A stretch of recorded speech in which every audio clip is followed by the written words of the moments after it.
चलिए, अप्रोच तो हम लोग सीख चुके हैं कि इंग्लिश लैंग्वेज को सीखने के लिए हमें सब्जेक्टिव और ऑब्जेक्टिव अप्रोच में कौन सा अप्रोच हम लोगों को पकड़ना पड़ता है। तो हम लोगों को कैच करना पड़ता है ऑब्जेक्टिव अप्रोच को कैच करना पड़ता है। उसी सेक्शन में हम लोग आगे बढ़ते हैं। अब हम लोग समझते हैं वर्ड प्लेसमेंट को लेकर।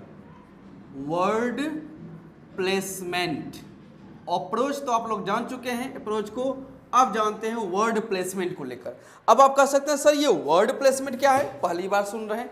तो वर्ड प्लेसमेंट एक इंपॉर्टेंट सेक्शन होता है इंग्लिश लैंग्वेज को सीखने का। दो एग्जांपल से मैं आपको समझाता हूं। फर्स्ट एग्जांपल है कि water is essential, water is essential for us, water is essential for us. Second example है they are watering in the garden, they are watering in the garden. अब यहां पे आप स्टेटमेंट को समझें तो वाटर पे आपका फोकस ज्यादा रहना चाहिए। Water is essential for us, they are watering in the garden. Third में आते हैं this is a water bottle, this is a water bottle. अब देखते हैं, अब यहां पे थ्री सेंटेंसेस हैं और वाटर आपको अलग अलग जगह दिख रहा है यहां पर। अब आपको बताना है इस तीनों वर्ड में, वाटर तो सेम एक ही वर्ड है, वाटर एक ही वर्ड है आपके सामने। अब आपको इन सभी जगह पे वर्ड का प्लेसमेंट पिक करना है। वर्ड का प्लेसमेंट कहने का सेंस होता है पार्ट्स ऑफ स्पीच से, पार्ट्स ऑफ स्पीच से इसका सीधा सीधा संबंध होता है, जिसे हम लोग शॉर्ट में POS भी कह सकते हैं। क्या कह सकते हैं? POS। फर्स्ट स्टेटमेंट है कि water is essential for us, second statement है they are watering in the garden, third statement है this is a water bottle. आप इस यहाँ पर सोचिए कि वाटर का POS कहाँ पे कहाँ क्या क्या है। अब यहाँ देखेंगे, यहाँ का जो वाटर है यह नाउन है, वाटर का जो यहाँ पार्ट्स ऑफ स्पीच है ये क्या है, नाउन के रूप में अपने आप को प्रेजेंट करने का यहाँ पर काम कर रहा है। क्यों ये सर नाउन है? अब यहाँ देखते हैं तो इज स्टेटमेंट में वर्ब है, इज स्टेटमेंट में वर्ब, और आप जानते हैं कि हर एक स्टेटमेंट में एक वर्ब यूज किया जाता है और उस वर्ब का अपना एक सब्जेक्ट भी वहाँ पर मेंशन किया जाता है। तो इस वर्ब का सब्जेक्ट यही बन रहा है, सब्जेक्ट इसी को बनना है। और सब्जेक्ट प्लेस पे दो ही वर्ड्स हो सकते हैं, एक नाउन और एक प्रोनाउन। सब्जेक्ट के जगह पे दो ही वर्ड आप पुट कर सकते हैं, एक नाउन को और एक प्रोनाउन को पुट करते हैं, इससे ज़्यादा आप किसी को पुट नहीं कर सकते हैं। अब यहाँ पे वाटर इज, तो इज वर्ब है, वर्ब का सब्जेक्ट ये वाटर है, तो वाटर का पार्ट्स ऑफ स्पीच यहाँ पर क्या हुआ, नाउन। यहाँ देखते हैं they are watering in the garden. अब यहाँ पर आप देखेंगे तो यहाँ जो कहा गया आर भी स्टेटमेंट में एक वर्ब का काम कर रहा है। किसका काम कर रहा है? वर्ब का काम कर रहा है। दे आर वाटरिंग, यहाँ आर के साथ वाटरिंग जो है ये वर्ब का फोर्थ फॉर्म बन रहा है। कौन सा फॉर्म? फोर्थ फॉर्म बनने का काम कर रहा है। यानी यहाँ जो वाटर है इसका सेंस यानी इसका पार्ट्स ऑफ स्पीच वर्ब की तरह एक्ट कर रहा है, नाउन की तरह नहीं। यहाँ का नाउन यानी यहाँ का वाटर का वर्ड प्लेसमेंट नाउन की तरह है, यहाँ वाटर का वर्ड प्लेसमेंट यानी पार्ट्स ऑफ स्पीच वर्ब की तरह एक्ट कर रहा है। और जस्ट तीसरा स्टेटमेंट आप देखते हैं, जब कहा गया this is a water bottle, तो यहाँ समझते हैं this is a water bottle, तो अ आर्टिकल है, अ क्या है? आर्टिकल, और हर एक आर्टिकल का अपना एक नाउन होता है। तो बॉटल यहाँ पर क्या हुआ? नाउन। अब ये बॉटल किस चीज के लिए है? यहाँ जो बॉटल की बात की जा रही है तो यह बॉटल किस चीज के लिए बना हुआ है? तो यहाँ कहा गया ये वाटर कैरी करने के लिए है। क्या कैरी करने के लिए? वाटर को रखने के लिए बना हुआ है। तो क्योंकि यह जो वाटर है यह नाउन को क्वालिफाई कर रहा है, यानी उस नाउन के बारे में इंफॉर्मेशन दे रहा है, इसी वजह से वाटर का पार्ट्स ऑफ स्पीच यहाँ पर एडजेक्टिव है। क्या है? एडजेक्टिव का काम कर रहा है। अब यही आपका वर्ड प्लेसमेंट है कि एक वर्ड का कहाँ कहाँ किस प्रकार से आप उसको प्लेस कर सकते हैं, यह उसके पार्ट्स ऑफ स्पीच से रिलेटेड होता है। तो वाटर का पार्ट्स ऑफ स्पीच नाउन हो सकता है, वाटर का पार्ट्स ऑफ स्पीच वर्ब हो सकता है, और उसी वाटर का पार्ट्स ऑफ स्पीच आप चाहें तो एडजेक्टिव भी रख सकते हैं। तो ये तीनों चीज़ क्या है, जरूरी है। तो ये तो रहा वाटर से। ऐसे कुछ एग्जांपल देखते हैं नंबर 4 में, जैसे कहा गया है कि this is a new box, this is a new box, यहां कहा गया है। Okay, this is a new box. Second statement में लिखता हूं, इस पे ध्यान दीजिए, this is a new box की यहां बात की जा रही है। अगला स्टेटमेंट में लिख देता हूं आप लोगों के सामने, नंबर 5 कहा गया है this box is new, this box is, पहला स्टेटमेंट है this is a new box, दूसरा स्टेटमेंट है कि दिस बॉक्स इज न्यू। अब यहां पे आप इस दिस के प्लेसमेंट को जरा समझें, क्या दिस का प्लेसमेंट है, फिर मैं आपको क्लियर करता हूं।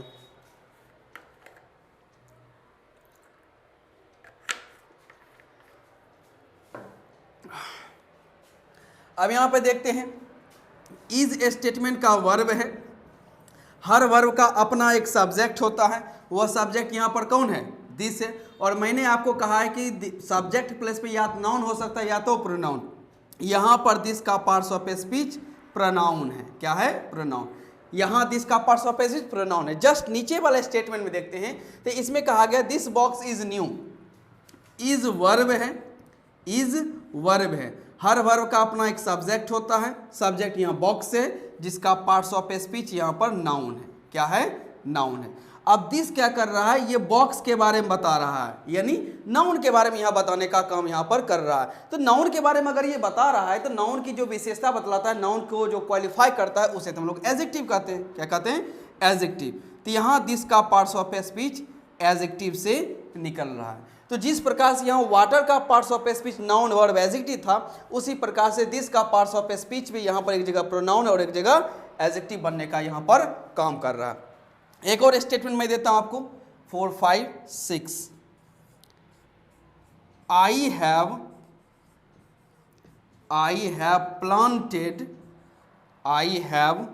planted many plants, I have planted many plants।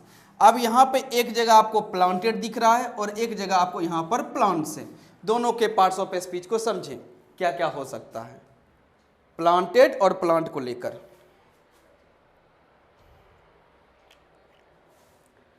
तो जब बात करते हैं आई हैव प्लांटेड, तो हैव के साथ ये वर्ब का थर्ड फॉर्म है, यानी यहां प्लांट का पार्ट्स ऑफ स्पीच वर्ब है। वहीं जब आगे कहा गया कि I have planted many plants, तो यहां प्लांट्स का पार्ट्स ऑफ स्पीच नाउन बनने का काम कर रहा है। तो यहां का प्लांट वर्ब है और वहां का प्लांट क्या है, नाउन है। यहां का दिस प्रोनाउन, यहां का दिस एडजेक्टिव है।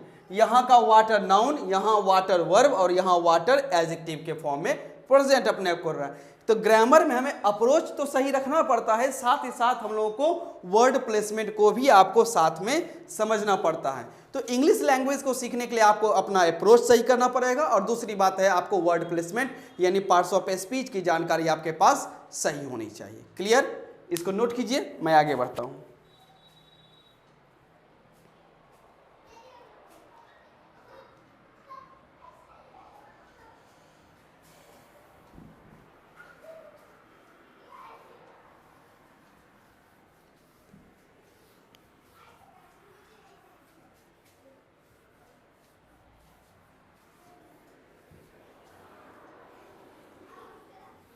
चलिए अब यहाँ पे देखते हैं, इंग्लिश को हम लोग सीख रहे हैं, इंग्लिश जिसमें हमने सबसे पहले सीखा अप्रोच के बारे में, और मैंने ये आपको बता दिया है कि इंग्लिश एक क्या है, लैंग्वेज है। ओके, इसके बाद हमने इंग्लिश में ही अप्रोच की बात सीखी है कि हम लोगों को कौन सा अप्रोच रखना है। इसी से जुड़ा हुआ फिर मैंने अप्रोच के बाद मैंने आपको वर्ड प्लेसमेंट के बारे में बताया है कि पार्ट्स ऑफ स्पीच भी हम लोगों को जानना क्या है, जरूरी है। अब समझते हैं इंग्लिश सर एक लैंग्वेज है, तो लैंग्वेज के बाद क्या, तो किसी भी लैंग्वेज को सीखने के लिए सबसे पहले हमें साउंड को सीखना पड़ता है। किसको सीखना पड़ेगा, साउंड। इंग्लिश एक लैंग्वेज है और लैंग्वेज में सबसे पहले क्या आता है, साउंड की चर्चा की जाती है। अब देखते हैं सर ये जो इंग्लिश है लैंग्वेज ठीक है, लेकिन ये सर साउंड क्या आया? तो अब आपको समझना है कि इंग्लिश लैंग्वेज में टोटल हम लोगों के पास 44 साउंड्स हैं। कितने साउंड हैं? 44। टोटल 44 साउंड्स इंग्लिश में कहे जाते हैं। अब आप कह सकते हैं सर मैंने ये लेटर सुना है कि 26 होते हैं, ये साउंड की बात क्या है? मैं समझा देता हूं। साउंड दो प्रकार के नजर आते हैं। एक को हम लोग कहते हैं वॉवेल साउंड, वॉवेल साउंड। दूसरा कहा जाता है कॉन्सोनेंट साउंड, कॉन्सोनेंट साउंड की बात। मैं वॉवेल लेटर और कॉन्सोनेंट लेटर की बात नहीं कर रहा हूं अभी मैं आपको साउंड की बात कर रहा हूं, लेटर की बात अभी मैं नहीं कर रहा हूं। हमें अभी साउंड से मतलब है। अब उसको समझने का काम करते हैं। टोटल साउंड इंग्लिश में 44 हैं, उसमें से वॉवेल साउंड जो हम लोगों के पास 20 हैं। कितने हैं? 20। जबकि कॉन्सोनेंट साउंड की संख्या हमारे पास 24 है। क्या है? 24। अब समझते हैं कि यह वॉवेल साउंड और कॉन्सोनेंट साउंड दोनों में क्या अंतर रखा गया है, सो समझते हैं। तो सबसे पहला पॉइंट हम लोग बना सकते हैं वॉवेल साउंड। वॉवेल साउंड कहा जाता है। तो वॉवेल साउंड कहा जाता है कि in which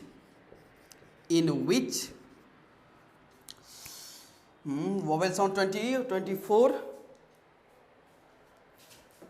in which the air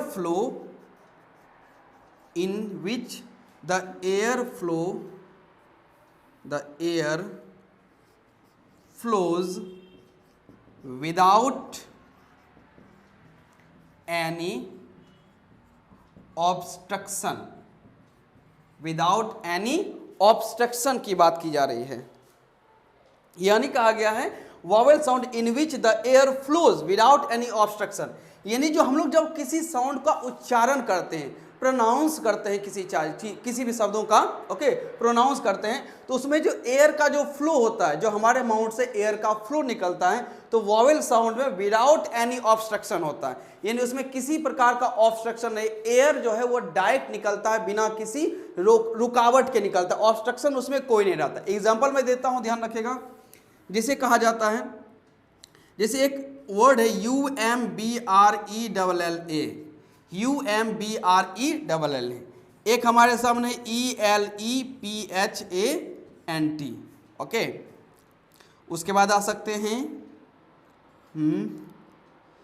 EYE, UMBRELLA, ELEPHANT, elephant, और EYE। अब इसमें ध्यान रखिएगा, आपको सिर्फ साउंड पे फोकस रखना है। यह जो वर्ड लिखा हुआ है, इसका फर्स्ट साउंड क्या है? इसका अगर आप उच्चारण करते हैं, प्रोनाउंसिएशन करते हैं, तो अम्ब्रेला का जो फर्स्ट साउंड है वो है अ। अम्ब्रेला का फर्स्ट साउंड क्या है? अ। अब अ जो साउंड है, अगर आप इसका उच्चारण सही से कर पाते हैं, अ, तो यह जो साउंड है यहां से निकलती है, वोकल कॉर्ड से। कहां से निकलती है? वोकल कॉर्ड से, और विदाउट एनी ऑब्स्ट्रक्शन। मैं बोलता हूं अ, वर्ड का सिर्फ फर्स्ट लेटर की मैं बात कर रहा हूं, पूरे वर्ड से हमें नहीं बोलना है कि अम्ब्रेला। अम्ब्रेला का फर्स्ट साउंड क्या है? अ। तो ये जो अ साउंड आता है, ये वोकल कॉर्ड से बिना ऑब्स्ट्रक्शन के आता है, ओके। तो इसी वजह से इसे हम लोग कहते हैं वॉवेल साउंड। कौन सा साउंड कहते हैं? वॉवेल साउंड, क्योंकि इसमें किसी प्रकार का ऑब्स्ट्रक्शन नहीं है। एलिफेंट फिर देखते हैं, तो एलिफेंट का पहला साउंड क्या है? ए। तो आप माउथ को ओपन करके ए, तो इसे हम लोग कहते हैं, इसका भी फर्स्ट साउंड जो है, फर्स्ट साउंड, इसे भी हम लोग सेम वही क्या कहेंगे? वॉवेल साउंड कहते हैं। फिर होता है EYE, इसे क्या कहते हैं? आई। क्या कहते हैं? आई। तो आई का पहला साउंड क्या है? अ। क्या है?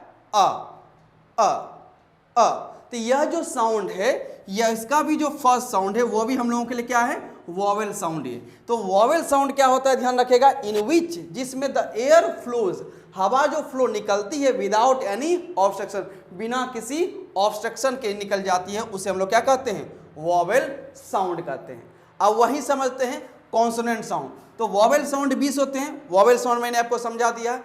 अब हम लोगों को समझना है कॉन्सोनेंट साउंड को। चलिए उसे देख लेते हैं। यहां मैं लिख देता हूं कॉन्सोनेंट साउंड। कॉन्सोनेंट साउंड की बात करते हैं। अब इसमें कहा गया है कि in which in which the air flows with obstruction तो कॉन्सोनेंट साउंड कहा गया है कि in which the air flows with obstruction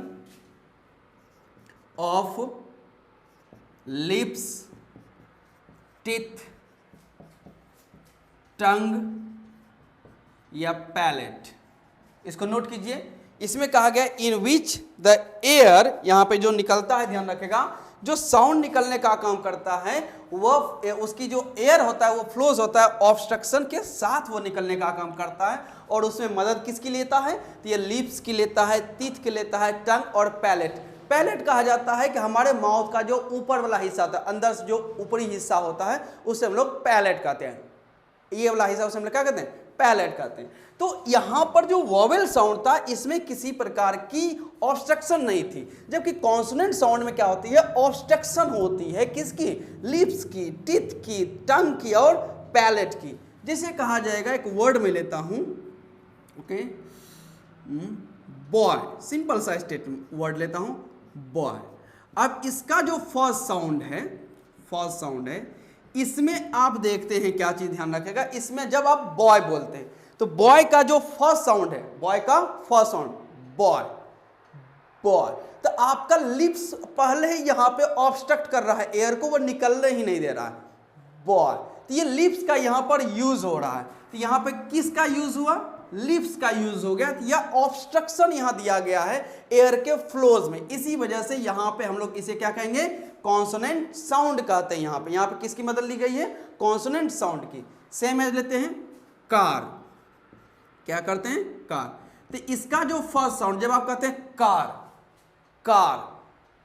तो इसका फर्स्ट साउंड जो है का, तो इसमें जीभ जो है ऊपर पैलेट में टच करता है, कार, जीभ जो है टंग कहां टच कर रहा है, ऊपर पैलेट में। तो इसमें जो है ध्यान रखेगा, इसमें टंग के साथ यानी कि जीभ के साथ, TONGUE, टंग के साथ इसमें पैलेट का यूज किया गया है। किसका यूज किया गया है, पैलेट का यूज किया गया। तो इसे भी हम लोग क्या कहते हैं, कॉन्सोनेंट साउंड कहने का काम करते हैं। ओके, तो ये हो गए हमारे लिए वोवेल साउंड, और वो वहां पे नजर आए आपके लिए कॉन्सोनेंट साउंड। फिर से मैं रिवाइज करवा देता हूं। इंग्लिश एक लैंग्वेज है, ओके, जिसमें मैंने आपको सबसे पहले अप्रोच के बारे में बताया, सब्जेक्टिव अप्रोच, ऑब्जेक्टिव अप्रोच। उसके बाद हमने इसी में वर्ड प्लेसमेंट के बारे में सीखा। फिर मैंने आपको साउंड के बारे में बताया कि साउंड यहाँ पर दो प्रकार के हैं, मतलब टोटल साउंड तो 44 है, जिसमें से पहला साउंड हमारे लिए वोवेल जो कि 20 है, कॉन्सोनेंट साउंड जो कि 24 है। इसमें से पहला साउंड कहा गया in which the air flows without any obstruction, इसमें किसी प्रकार का ऑब्स्ट्रक्शन नहीं होता है। अम्ब्रेला का पहला साउंड है अ, तो सीधे निकल गया, किसी प्रकार के लिप्स, टीथ, टिंग का या पैलेट का यूज नहीं किया गया। एलिफेंट का पहला साउंड ए, डायरेक्ट। आई का पहला साउंड अ, डायरेक्ट निकल रहा है। वहीं कॉन्सोनेंट साउंड में बदल ली गई, जैसे हम लोग कहते हैं बॉय, बॉय बोलने में फर्स्ट साउंड है बॉय, ऑब्स्ट्रक्ट हो गया लिप्स के दौरान। कार बोलने में टंग और पैलेट दोनों का यूज किया गया, तो उसे हम लोग क्या कहेंगे, कॉन्सोनेंट साउंड कहेंगे। तो ये रही आपकी साउंड की क्लास, नोट कर सकते हैं इसे।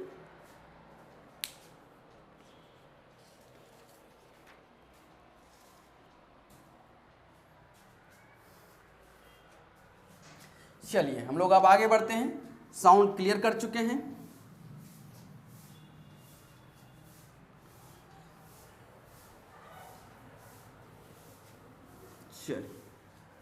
इंग्लिश एक लैंग्वेज में साउंड, और इसी साउंड से आगे बढ़ते हैं तो आगे आ जाता है लेटर। अब साउंड के बाद क्या आया, लेटर। इंग्लिश एक लैंग्वेज से साउंड, और साउंड से बात करते हैं लेटर की। अब आपसे मेरा एक क्वेश्चन है, आप बता सकते हैं कि ये जो इंग्लिश लैंग्वेज है इसमें लेटर कितने हैं और इसमें अल्फाबेट कितने हैं? ये आपसे एक छोटा सा क्वेश्चन है, लेटर और अल्फाबेट में क्या अंतर है। इंग्लिश लैंग्वेज में कितने लेटर की बात कही जाती है और कितने अल्फाबेट की बात कही जाती है, इसकी जानकारी आप दे दीजिए। सोचिए एक बार। चलिए इंग्लिश में बात करते हैं लेटर और अल्फाबेट का, ओके, तो ज़्यादा डाउट नहीं करना है। इंग्लिश में लेटर हम लोगों के पास 26 है। लेटर क्या है हम लोगों के पास? 26 लेटर्स कहे जाते हैं, जिसमें आप ए से लेके जेड तक की बात करते हैं। कहाँ से? ए से लेकर जेड तक की। और ये ए से लेकर जेड तक का जो ग्रुप बनता है ना, ए से लेकर जेड तक का क्या बना? एक ग्रुप बना। उस ग्रुप को हम लोग क्या कहते हैं? अल्फाबेट। तो ग्रुप तो हमारे पास एक ही है। ग्रुप कितना है? एक। तो हम लोग कहते हैं लेटर 26 है, लेकिन और उसका अल्फाबेट क्या है? एक ही है। जैसे हम लोगों का परिवार कितना है? परिवार तो एक ही है। अब उस परिवार में मेंबर्स क्या होते हैं? बहुत सारे हो सकते हैं। फैमिली एक, मेंबर्स कितने हैं? अलग अलग। उसी प्रकार अल्फाबेट एक, उसमें लेटर्स कितने हैं? 26 हैं। ये आपको समझना है। तो लेटर हम लोगों के पास 26 है, अल्फाबेट एक है। इसी लेटर से जब हम लोग आगे बढ़ते हैं तो उसे हम लोग कहते हैं वर्ड। क्या कहते हैं? वर्ड। इंग्लिश एक लैंग्वेज, लैंग्वेज में आया सबसे पहले साउंड, साउंड के बाद मैंने आपको समझाया लेटर, और लेटर से आगे बढ़ते तो हम लोग क्या कहते हैं? वर्ड कहते हैं। अब ये वर्ड क्या होता है तो समझ लेते हैं। तो वर्ड को हम लोग कहते हैं group of letters. Group of letters कहते हैं। शब्दों का जब एक ग्रुप तैयार किया जाता है तो उसे को हम लोग क्या नाम देते हैं? वर्ड कहते हैं। अब ये कैसे? सो समझते हैं। वर्ड के बारे में यहां मैं समझा देता हूं। ओके, अब जैसे मान लेते हैं 3 लेटर हमारे पास है, पी एन ई, ये 3 लेटर्स है, पी एन ई। इससे अब हमें एक वर्ड बनाना है, तो इसको मैं रखता हूं P N E, P N E. आप बता सकते हैं क्या ये कोई वर्ड है? 3 लेटर्स को मैंने एक साथ ग्रुप में रख दिया है, P N E.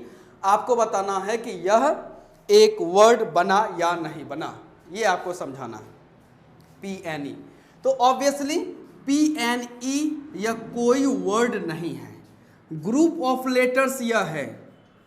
Group of letters इसे हम लोग कह सकते हैं, ग्रुप ऑफ लेटर्स। यानी शब्दों का यहाँ पे, सॉरी लेटर्स का यहाँ ग्रुप तो है, लेकिन इसे हम लोग वर्ड नहीं कह सकते। क्यों नहीं कह सकते हैं? तो रीजन यह है, ध्यान रखेगा, कि इसका कोई मीनिंग निकल कर नहीं आ रहा है। इसका कोई अपने आप में मीनिंग नहीं है। लेटर्स का ग्रुप है बट मीनिंग इसका नहीं है, जिस वजह से इसे हम लोग वर्ड नहीं कह सकते हैं। वर्ड नहीं कह सकते। इसी को मैं दोबारा अरेंज करके देखता हूं, P E N, pen, P E N, pen. तो इसका एक मीनिंग, एक पार्टिकुलर मीनिंग है। मीनिंग क्या है? कलम जिसे आप कहते हैं। तो यह भी ग्रुप ऑफ लेटर्स है, ग्रुप ऑफ लेटर्स, यह तो है ही। इसका मीनिंग भी है जरूर, इंग्लिश लैंग्वेज में इसका मीनिंग है। अब यह जब इसका ग्रुप ऑफ लेटर्स है, मीनिंग है, तब आप इसे क्या कह सकते हैं? वर्ड इसे आप कह सकते हैं। ग्रुप ऑफ लेटर्स से मीनिंग है तो इसे क्या कह सकते हैं? वर्ड कह सकते हैं। तो लेटर से वर्ड बनता है, लेकिन कब? सिर्फ ग्रुप ऑफ लेटर्स की वजह से नहीं, बल्कि उस ग्रुप ऑफ लेटर्स का एक पार्टिकुलर मीनिंग आना चाहिए। पार्टिकुलर एक मीनिंग भी वहां पर हमें दिखना चाहिए कि उसका कोई खास मीनिंग निकल रहा है या नहीं निकल रहा है, कि ऐसे सिर्फ लेटर्स को हम लोग एक साथ रख दें और उसका कोई मीनिंग निकल जाएगा, तो ऐसी बात नहीं है। जब भी हम लोग ग्रुप ऑफ लेटर्स तैयार करते हैं तो उसका एक पार्टिकुलर मीनिंग आना चाहिए, और जब आपको वो पार्टिकुलर मीनिंग मिल जाए तब आप उस ग्रुप ऑफ लेटर्स को क्या कह सकते हैं? वर्ड कह सकते हैं। ग्रुप ऑफ लेटर्स होना चाहिए, उसका एक अपने आप में पार्टिकुलर मीनिंग होना चाहिए, और इतना सब कुछ अगर मिल गया तो उसे हम लोग क्या कह सकते हैं? वर्ड ऑब्वियसली कह सकते हैं। तो एक बार मैं रिवाइज करता हूं, आज की क्लास यहीं तक रखी जाएगी। इंग्लिश एक लैंग्वेज है, लैंग्वेज सबसे पहले साउंड जो कि 44 है, उससे बना लेटर जो कि 26 है, और लेटर से क्या बनता है? वर्ड। अब अगली क्लास में हम मिलेंगे तो वर्ड से हम लोग आगे कैरी करेंगे। तो इंग्लिश की ये जो क्लास है, जो कॉम्पिटिटिव लेवल के बच्चों को तैयार किया जा रहा है इंग्लिश सिखाने के लिए, इसमें बेसिक से क्लास को स्टार्ट किया गया और जिसमें हम लोग हाई लेवल तक इस क्लास को ले जाने वाले हैं। आप बस इसको कंटिन्यू करते रहें और इसका नोट्स बनाते रहें। मिलते हैं अगले क्लास में। Thank you so much.